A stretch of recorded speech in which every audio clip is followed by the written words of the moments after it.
Thank you. Please sit down. Thank you. Well, good morning. It's great to be back in Central Florida. Some of you may not have cell phone service this morning with what our office has actually been in touch with AT&T, although they have not told us necessarily what caused it. They are working to put people back online, and I don't know if any of you've gone back online. They are focusing a lot on emergency services, and if somebody does not have cell and they can't make a call and they do need emergency text message, if you can get on a data, that is something that is being received from emergency. So they're really working there, and then law enforcement, and then hopefully get everybody else back online. But I mean, it's like you think about just your daily life, like having like cell. It's like imagine if we had like an EMP attack or something like that, what would end up happening in this country? So it's not necessarily a good thought, because you think you're just so naturally reliant on having cell service. If you're in the car, you need to figure out where you're going to go, all this other stuff. So it's a little bit jarring to think about the implications if something like that happened on a much grander scale. We're here today to highlight an example of good government and positive government reform. We were here almost a year ago, signing legislation to bring an end to really an anomaly of local government, which was the Reedy Creek District, that was intended to, help facilitate the development of a theme park, but also a community where you'd actually have people living there and voters who would eventually vote and then would elect people to run the district. That never actually happened. So the default of the district was that it was run by a single corporation, the Disney Corporation, and that is just not something that is going to work, or that works in a Republican form of government. So ultimately, the acts that have been done over the last 2 years, really are about who governs in our society. Is it one company gets to call the shots, or is it we, the people of the state of Florida, that get to call the shots? And we made the decision that in any part of the state, it needs to be we, the people, who are calling the shots. And so we signed this legislation last year.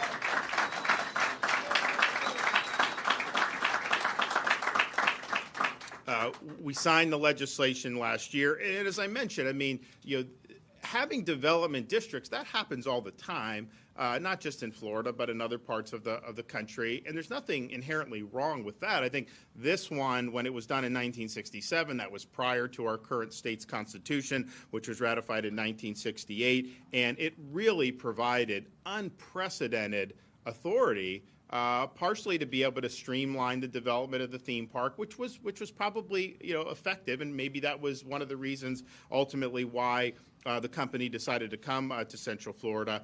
But there was supposed to be a community that developed where you'd have people and homeowners, and that just never happened. So you ended up having a situation where this whole district was being run by and for the one company.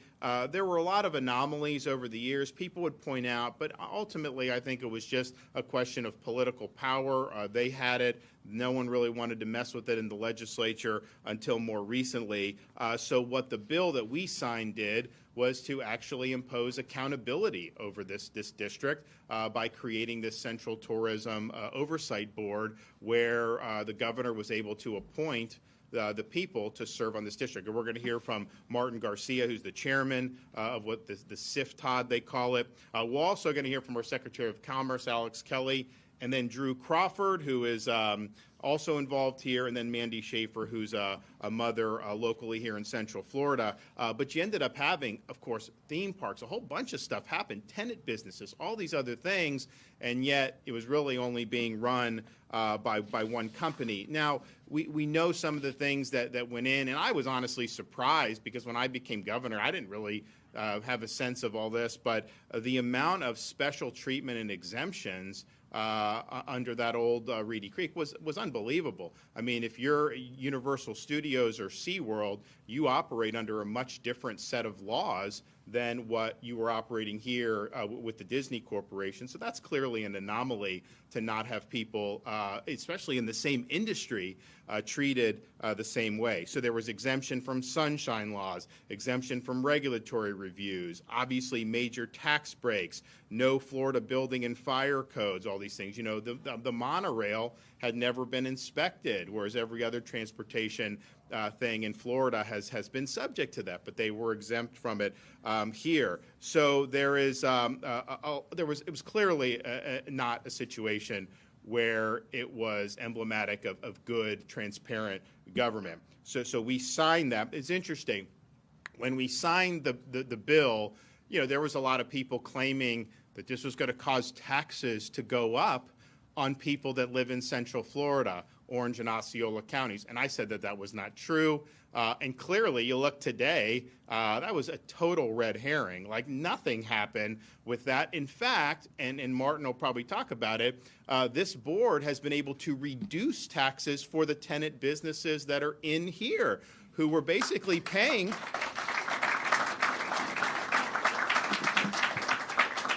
they were basically paying to subsidize the company, so a 7% cut in property tax. But that was one thing people were saying. The other thing they were saying is, well, this Reedy Creek district has racked up municipal debt, and they had done that. I think it was about $700 million in unsecured municipal debt. They had utility bonds. It was close to $1 billion, maybe over $1 billion, with all told.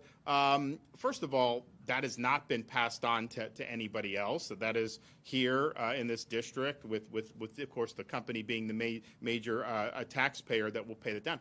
But if the district were to be dissolved tomorrow, they have enough assets here where they would be able to sell and do that. So that was another total red herring that they tried to do. So none of that stuff ended up happening. But what has happened is a lot of things designed to have good government. So they conducted a big audit about what had gone on over these more than 5 decades. They had nationally recognized experts come in finance, accounting, governance, urban planning, you name it, and they have made a lot of findings about things that had happened. And some of the things that had happened, I think it's been reported now that there were all these benefits that were given from the company to the people that were running or involved with the district, which is clearly creates a conflict of interest, and it would not be acceptable if you were on a city council somewhere to be getting that.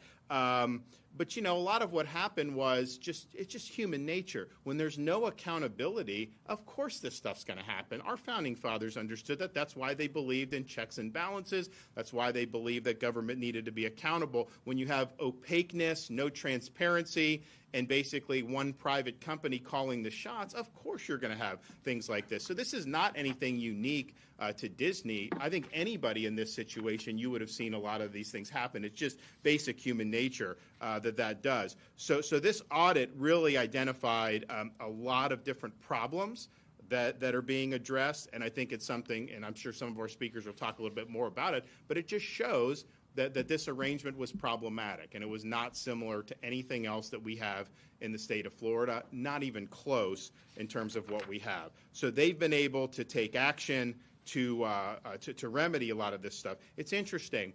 One of the things, I think there was a frustration because if you wanted to do business with the district, like maybe you were a business in Osceola County or Orange County and you wanted to offer services, you really didn't have a competitive bidding process where you could offer services. The company had certain preferred vendors and you were either on it or you're not. So since the board has taken over, they've opened it up. And guess what? You now have businesses locally here who are competing for and actually earning contracts to be able to do work here.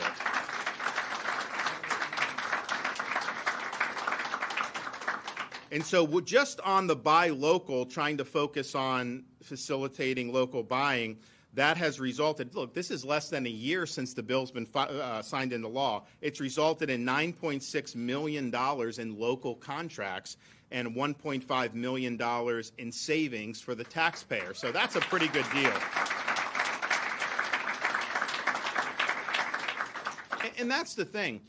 What you want here of a local government is you want a government that's working to provide benefits to the people in the communities here in Central Florida. Now, that includes the theme parks, SeaWorld, Universal, Disney, includes all of them. I know only Disney's here in this district. So it's not that they should be excluded, but it shouldn't only be for their sole benefit. And I think they're really correcting in a way that's been beneficial to the local economy. So we're excited to see those results. Also, the district is working to reduce the overall tax burden on residents and tenants. And I mentioned they did the property tax cut. Already they've saved the taxpayers, which are mostly a lot of these tenant businesses, they've saved them $18.4 million just in the last year. I mean, that's really significant. And part of that is the property tax savings, $13.8 million. And actually, even though they reduced the rate because the property values have gone up, the district, is still taking in revenue, but they've reduced that by $13.8 million, and then the procurement savings of $4.6 million. So you see, you have a competitive process, that makes a really, really big difference. And so this is something that has been, I think so far, a really important success. It's a great story about how you can have good government. You can reform when things need reforming.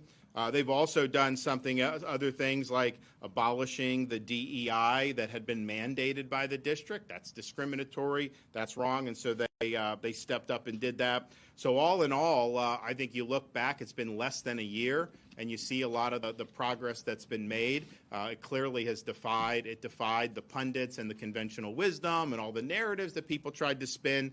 And ultimately, it's a result that, you now have a local government here with this district that is functioning in ways that are much more transparent, much more accountable, and ultimately much more beneficial to the people who live and work in Central Florida. And so that is a win for not just the people in this region, but it's a win for the entire state of Florida. So I thank everybody that's been involved in this.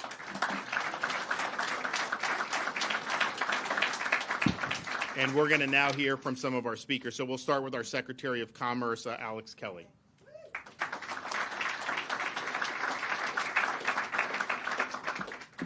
Well, Governor, thank you so much. And as you noted, it was almost a year ago. You signed the bill. It was February 27th, so just a few days away.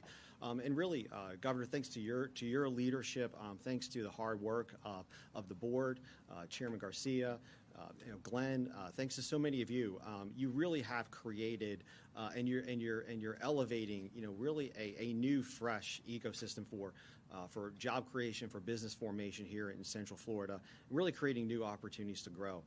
Thanks to the district, thanks to the leadership of the chair and the team, that ecosystem is accessible for small and emerging businesses, startups, that really you now have a community that's no longer sort of subservient to sort of one company, but really is really now accessible to small business throughout the entire region. It's an opportunity that really, as the governor noted, you can fairly compete for contracts. And you have to have free market competition. You have to have accessibility for small and large business alike to truly have a dynamic, thriving economy. And the approach you've taken, really looking at obviously Osceola, Orange, but also Polk, Lake, Seminole counties, is a dynamic approach. You should be proud of that for what you've done. And of course, when there's an opportunity, what we're going to see next, when you create an opportunity for business growth, particularly small business growth, particularly entrepreneurs, particularly innovators, particularly new participants in these contracts and the economy here, you're going to create an opportunity that's attractive for job seekers too. You're going to create an opportunity that's attractive for that talent pool that says, hey, there's something there for me. I want to go there. I want to go to that community because there's great jobs there. And the simple fact, the simple fact is that, Governor, thanks to your leadership, thanks to the determined leadership of the district, and really, let's face it too, the buy-in of local businesses, the buy-in, that's a trust process. Creating that buy-in of local businesses as well, it really will get a economy away from a reliance on one business. And there's nothing wrong with having central key pieces to any economic community, but it's a risk to have a reliance on one. It's a sincere long-term risk and a danger. And, the governor went through some of the stats, but just, adding to that, December 1, since December 1, one of the stats that Glenn shared with me, 689 vendors have registered on the district's Doing Business web portal. 516 of them, 75%, are totally new to the district. Totally new.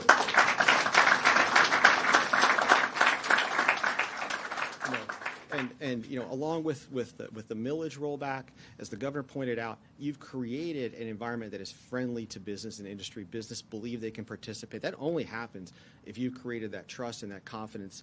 And long term too, what does that really mean? What does that actually kind of mean, tangibly in terms of where the district, where these communities can really go next? Because when you sort of back off sort of onerous government and you inject competition, you inject opportunity, which you must have all of those things to grow an economy, you also then open up additional points of investment. Because from a state perspective, selfishly, a Florida Commerce perspective, we have programs and tools to invest in businesses and communities to help them grow, to help inject opportunity into a community. And the private sector obviously does as well. And so you increase that ability to leverage outside investment in the communities around the district. I think back actually to a conversation. I remember this conversation. It was last June. The governor just appointed me to the job, and I was talking with Glenn. Glenn, I think you had been here maybe about a month, and we were just talking through what kind of different programs and tools the state has. And we were talking about small business. I think you'd maybe been on the job maybe a few weeks longer than me, but you said, you wouldn't believe it. There's not really an apparatus here to elevate small business. There's not really an apparatus here to give small business a point of entry. And last year, through our department, through the governor's leadership, we moved out the door over $130 million in small business loans, venture capital tools. There were no participants in this area. There were none. And that cannot be. That should not be. There should be exciting opportunities for entrepreneurs, young businesses, startups to take advantage of that. So those are the kinds of points where, as you work, as you build out opportunity for business and industry, and obviously then the people who are going to get hired by business and industry, you create opportunities then for future investment in workforce, in businesses, in infrastructure. To that end, I just, again, want to congratulate you. For those of you who work here in the district, you should be so proud.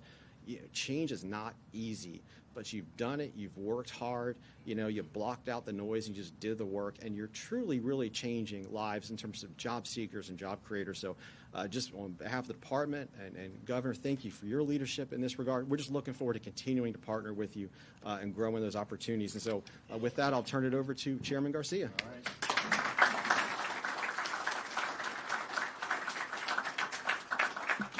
Well, good morning. I am honored that Governor DeSantis asked me to be part of the effort to launch the Central Florida Tourism Oversight District, which was much needed.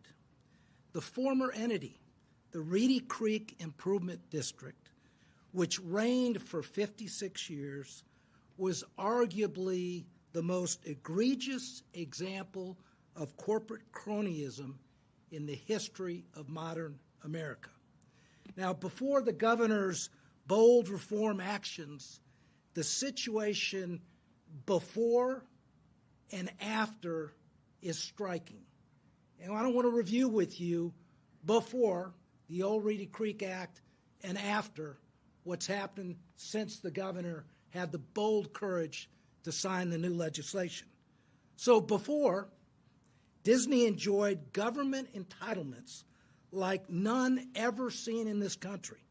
Shockingly, for more than a half century, the Reedy Creek Improvement District, a government agency, was essentially operated by corporate Disney. It employed the following deplorable practices and policies. This is what was going on here for 56 years. First, district board members were essentially handpicked by Disney, a company that also paid some of the board members' real estate taxes. Secondly, Disney employees who were charged with regulating Disney received free park passes and discounts to buy Disney merchandising. That's a no-no. And that resulted in a $2.1 million fine to the district by the Internal Revenue Service. Thirdly, government contracts were given to Disney preferred vendors, which you just heard about, rather than awarded fairly through competitive bidding to the many small businesses in Central Florida that deserve an opportunity to work here. Fourthly, and the governor mentioned this, tax dollars were spent exclusively for the benefit of Disney properties. And Disney, unlike any other business in Central Florida, paid no impact fees. Paid no impact fees, like everyone else. Disney's assets, private company to government agency, think about that. Disney assets were sold to the district under questionable circumstances. And then finally, and this is something that our board is working on because it requires the utilization of experts, urban planning strategies were adopted that exclusively benefited Disney to the detriment of the rest of Orange and Osceola County. Do you wonder why you sit in traffic on I-4 and inch along, and the minute you get in the district, there's no traffic? This district has impacted Orange and Osceola County, but hadn't paid the impact fees so that the counties outside of the district could provide the services and the infrastructure that was necessary for all of the residents of Central Florida. Now let's talk about after the governor took action, okay? After the governor's reform legislation was signed last year to essentially create a level playing field for the district, the new board he appointed immediately took action to promote accountability, promote transparency, promote equal opportunity, and to promote more prosperity for more people dealing with the district and working with the district. So instead of acting as a corporate subsidiary for Disney, our board now operates as an independent government agency for all of the citizens of the state of Florida.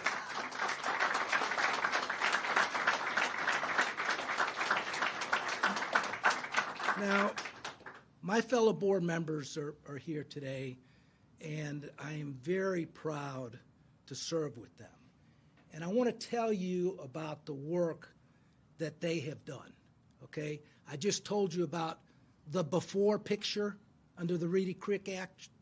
Let me tell you about the after picture because of our board's work and this governor's courage to sign the legislation.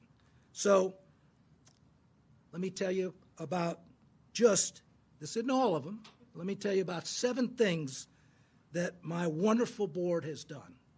1, our board adopted scores of governance policies to ensure government independence.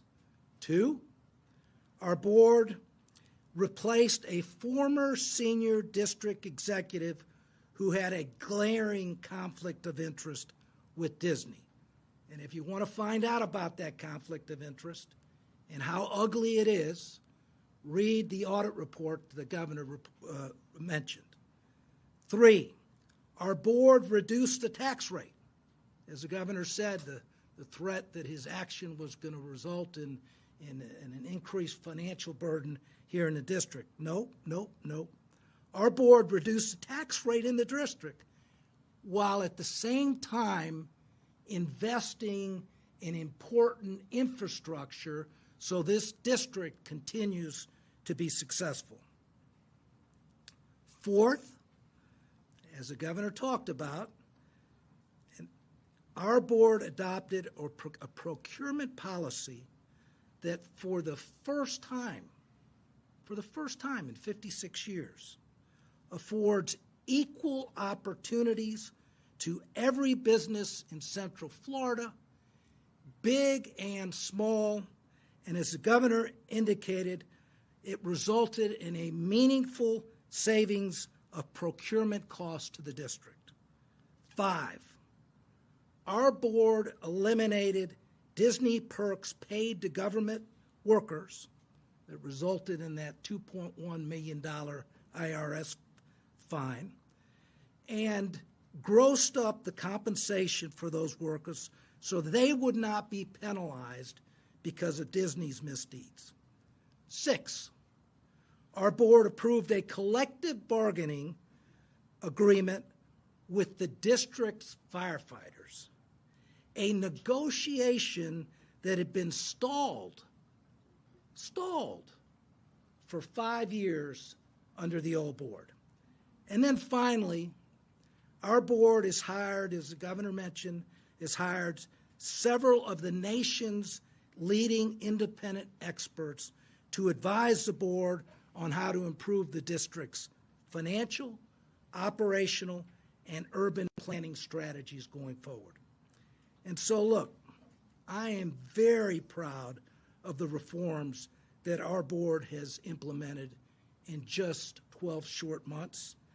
I am deeply grateful to the governor for his courage to right the wrongs that persisted here for decades. The district now has a much more just culture and a much brighter future. There is a lot more work to do to fulfill the wishes of the people of Florida under the legislation that the governor signed.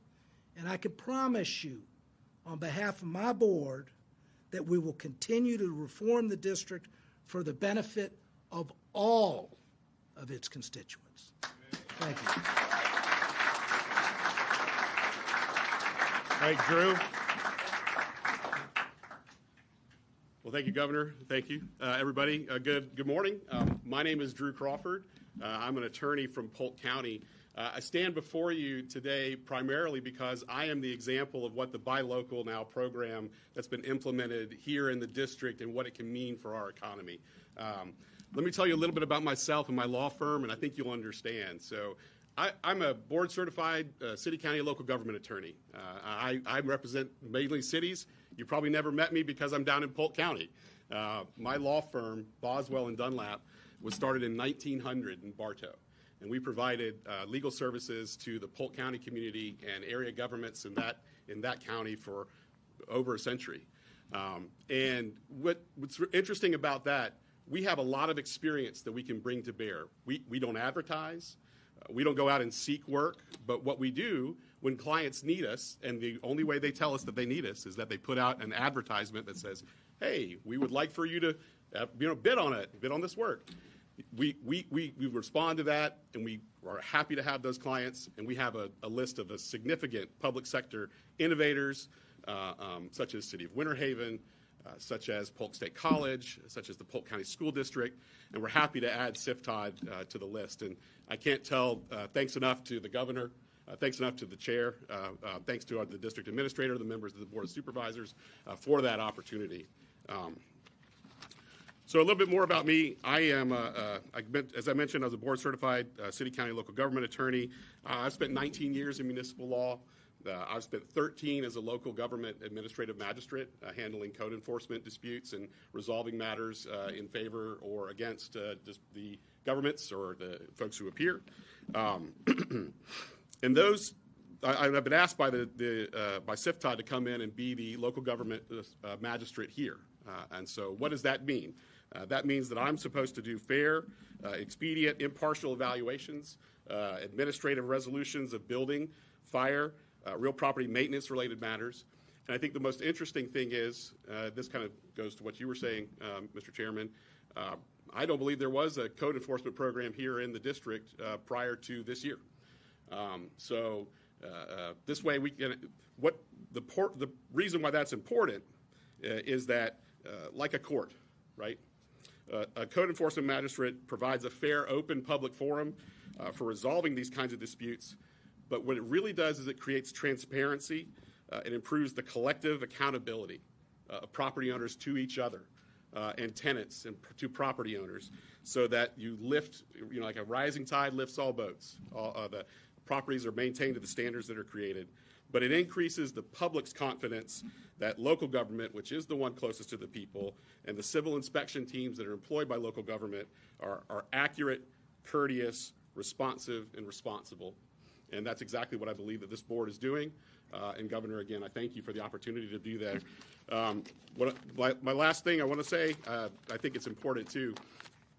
Administrator Gilzane, I want to thank you and your staff for the bidding process. As somebody who engages in advising local governments on bidding, I got to tell you that your team and the process here that you have implemented in the district has been excellent. It's been wonderful and very professional, and I hold it out as an example for others to follow. So yeah, thank you. So thank you. Thank you very much. Thank you. Okay, Mandy.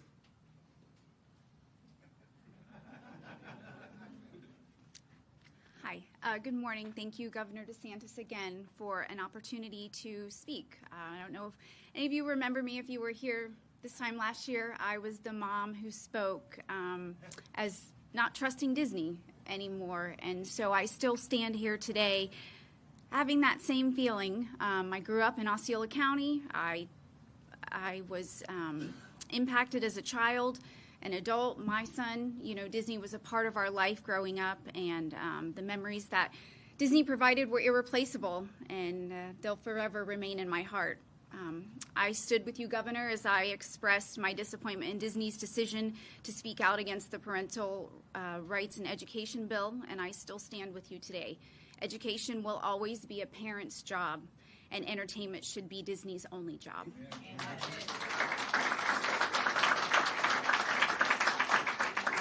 I fervently believe Disney should not have picked this fight. The moral standards of our nation everywhere today are being challenged and compromised. And as a parent, it appalls me that our children are constantly bombarded with immorality and immoral messaging that at home I'm trying to teach my son the right thing to do. So this mama bear will continue to remain in the ring and fight for my child or any child that's impacted by the woke ideologies that are robbing our family traditions. I will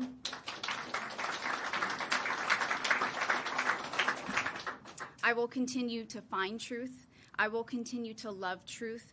I will continue to speak truth, and I will continue to defend truth. The side of the moral argument that Disney continues to take is wrong. However, I will never lose hope that Walt Disney's vision will be restored and that the woke ideologies will be removed from Disney forever. Thank you.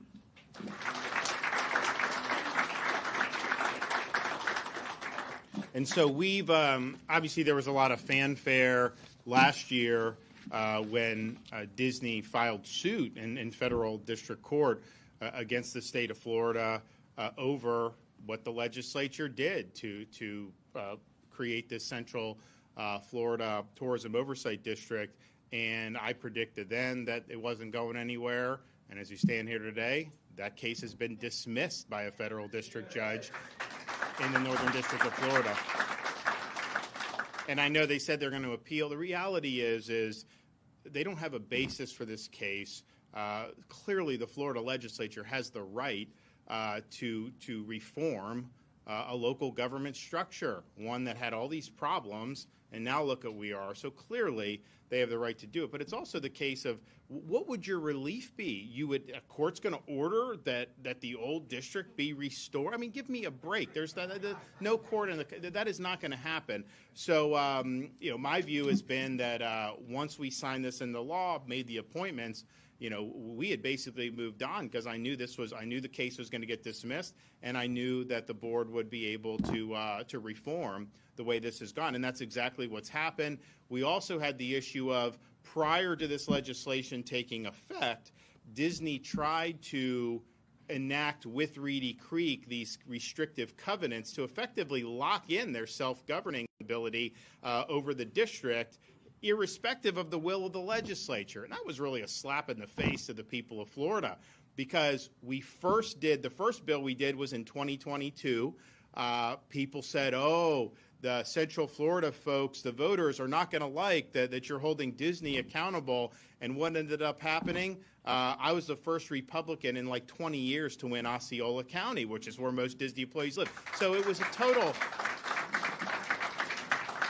And so if you look at the Central Florida results, like this was an issue in that election. Clearly, we won going away. And so then when this bill, the HB, the special session bill came, we had major majorities in the legislature supported this. Like there was no question that where the people were going on this, and then for them to try to undercut that. So that hasn't worked.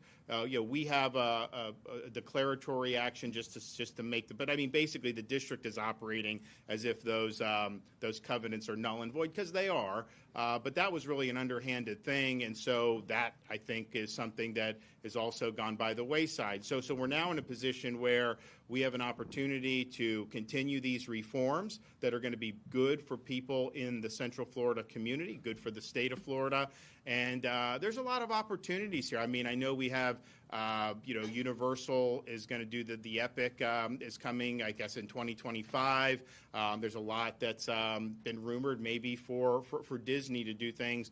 And I think that we want everyone to be successful, but we need government to be transparent. We need it to be accountable, and we need it to answer to we the people, not to one single company. And that's what we've done. All right. Anybody back there? Yes.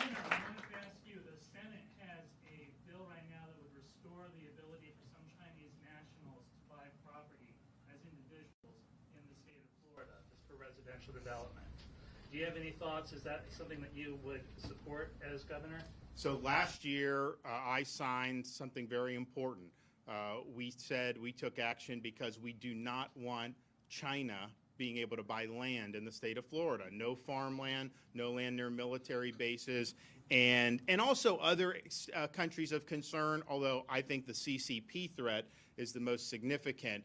And the legislature, a lot of the language that was there was things that they had suggested in that bill. What I see going on now is attempt to unwind what we've done to protect Floridians against the threat posed by China. So that is not something, as far as I've seen, that is not something that's going to pass muster with me.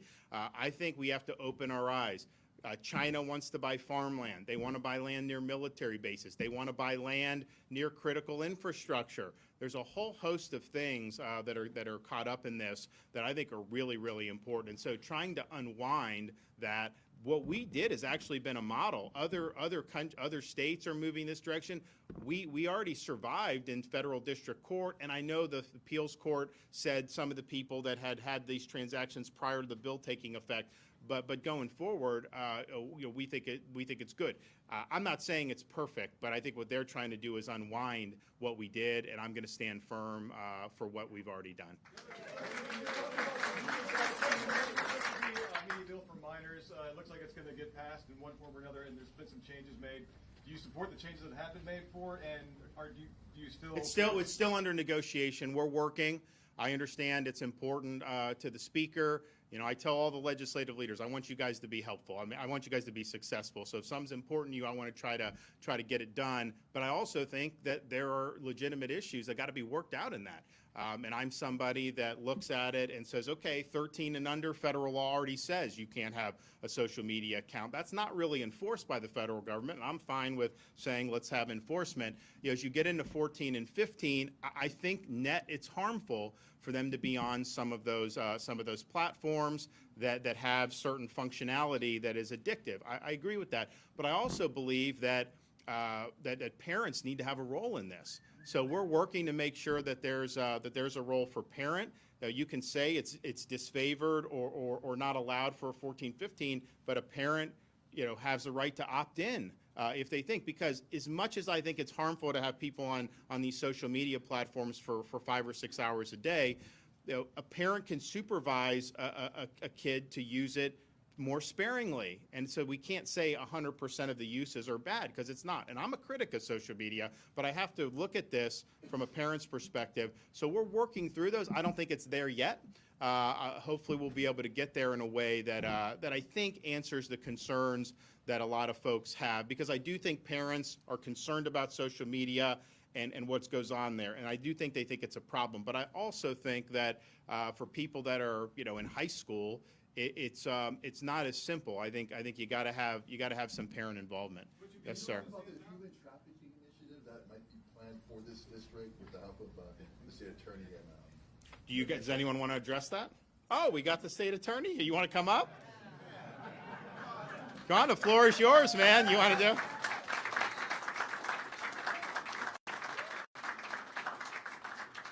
All I can say, I think it's great to have a state attorney in Central Florida that actually wants to put criminals behind bars for a change.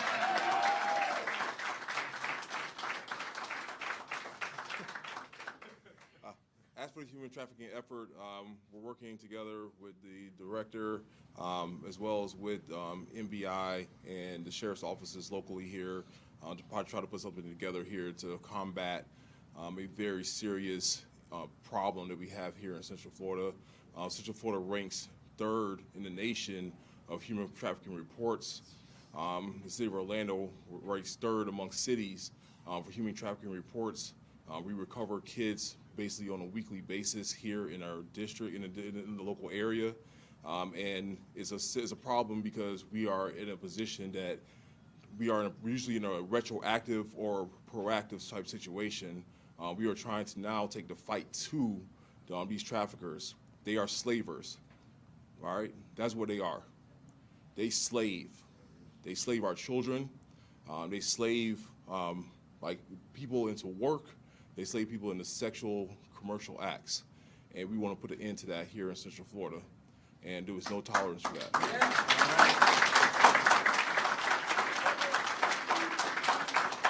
Yeah, and I mean, I think that, if you look, it's unfortunately, the human trafficking is really, the magnet is when you have a lot of events and things like that. So obviously Florida, there's conventions, there's a whole bunch of stuff. South Florida, same thing. When we have the Super Bowl, which we've had 2 since I've been governor, that's there. So these are things that attract this criminal element.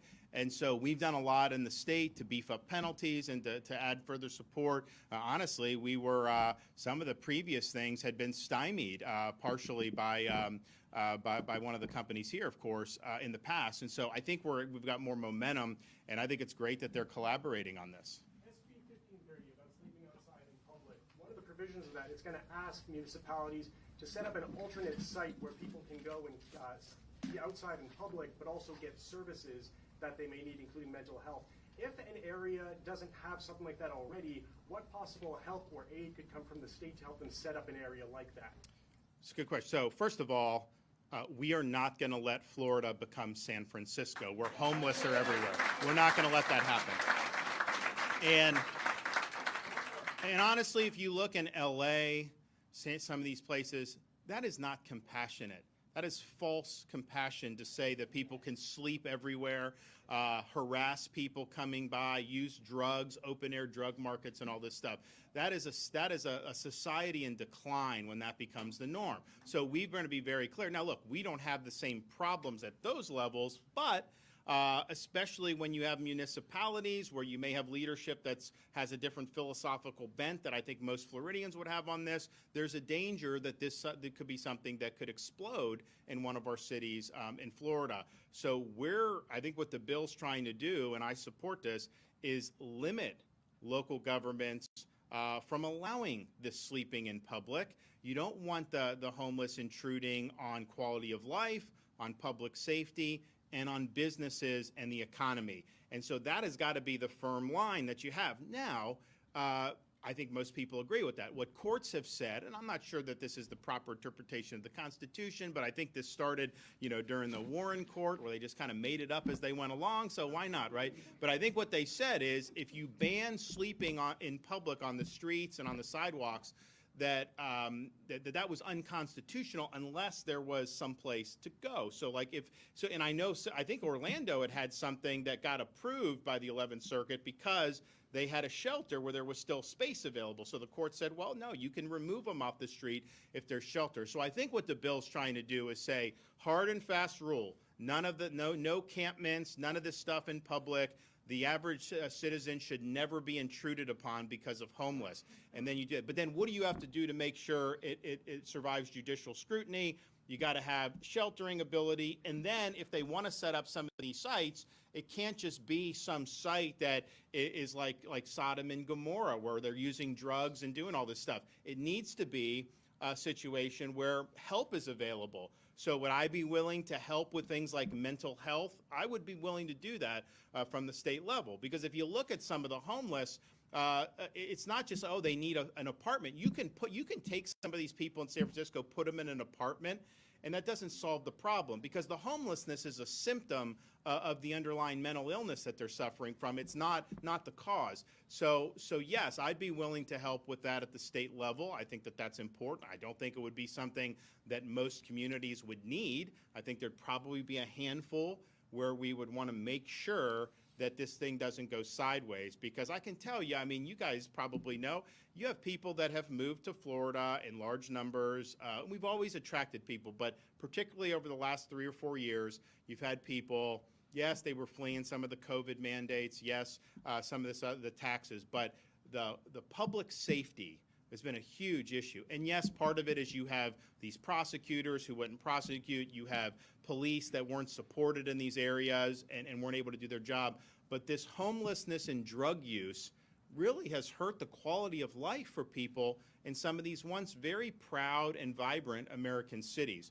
So I think that legislation is saying we're not going to let that happen in Florida, and we're willing to take whatever remedial that we have to do to make sure it passes judicial scrutiny going forward. But ultimately, I think the mental health component of this is really, really good. And so the question is, like a San Francisco, their view is they want to facilitate more of this.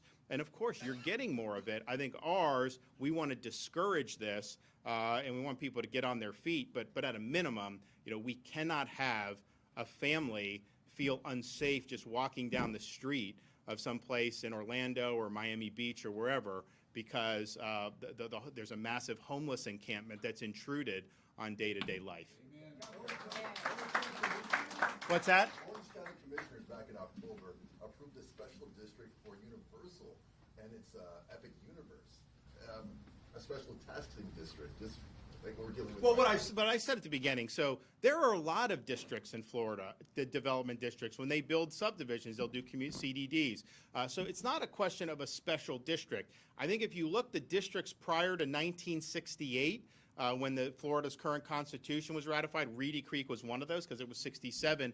They were given authority that would be unconstitutional under the current constitution. So when they're doing these things, there's a valid use for it, but it is not going to be something where the corporation takes over the entire local government and is able to do some of the things that Martin pointed out. The reason that happened was because of the it's a combination of the extraordinary authority that the Florida legislature gave to Reedy Creek, and then the fact that Disney did not go forward with building the residential communities. Because if they had built a big residential community, Reedy Creek, you would have had to elect councilmen and mayors, and you would have had, the voters would have decided, and the audit goes through this, but I mean, Disney, like, they were very devious with how they did this.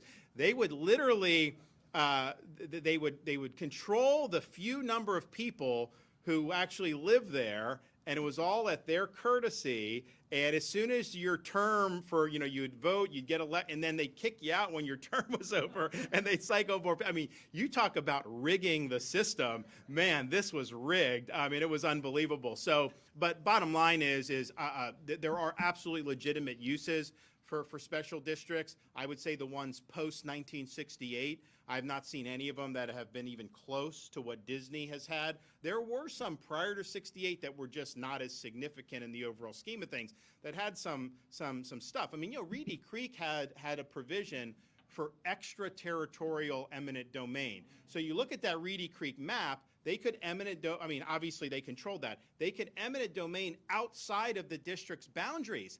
I remember I was at an event, I think, as when one of the salvos of this had happened, and the whole Reedy Creek thing was up in the air, and we were right across the border at somebody's house, and they're like, "Yeah, there's Reedy Creek." I was like, unless we go through with these changes, they can seize your house for eminent domain. You can do that. I mean, imagine the power of that, to have one corporation be able to seize property outside of this district. I mean, unbelievable and unprecedented. All right, guys, this is a good story, a good example of good government. Thank you.